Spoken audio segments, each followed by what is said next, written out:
వీడేంటి ఎక్స్ట్రా చేస్తున్నాడు అనుకుంటున్నారా? నా షర్ట్ చూసి ఆల్రెడీ తెలిసిపోయి ఉంటుందండి. నాకు క్రికెట్ అంటే పిచ్చి. T20 కొత్త సిరీస్ స్టార్ట్ అయింది. నా జెర్సీ నెంబర్ వచ్చేసి 18, తెలుసు కదా.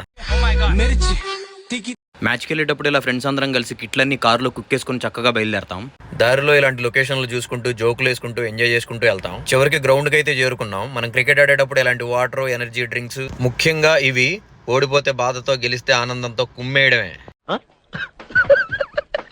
మాదైతే ఫీల్డింగ్. గ్రౌండ్ లో దిగే ముందు ఇట్లా సన్ స్క్రీన్లు రాసుకుని కొంతసేపు వార్మప్ అయితే చేస్తాం. ఇండియా నుంచి వచ్చేటప్పుడు క్రికెట్ ను మిస్ అవుతానని చాలా బాధేసింది. కానీ ఇప్పుడు సెట్. ప్రతి వీకెండ్ ఆడేస్తున్నాం. చితగొట్టడానికి మా పుంజులు అయితే బరిలోకి దిగినాయి. వాళ్ళు 20 ఓవర్లకి 140 రన్లు కొట్టారు. మేము చేజ్ చేయాలి. పోయిన పుంజులు తొందరగా వస్తే మేము కూడా బరిలోకి దిగుదామని ఇంకో 2 పుంజులు వెయిట్ చేస్తున్నాయి. అంతా అయిపోయింది. వాళ్ళు మ్యాచ్ గెలిస్తే మేము హృదయాలు గెలిచాం. ఓటమిపై డిస్కషన్లు అయితే మొదలు పెట్టాం చాలా బాధతో. ఇంత బాధలో బిర్యానీ తినకపోతే అస్సలు బాగోదని చెప్పి రెస్టారెంట్కి వెళ్ళాం. వారం మొత్తం ఎంత స్ట్రెస్ ఉన్నా ఒక్కరోజు క్రికెట్ ఆడితే చాలు స్ట్రెస్ మొత్తం పోయిద్ది. ఓడినా గెలిచినా క్రికెట్ని అయితే వదలం. Thank you.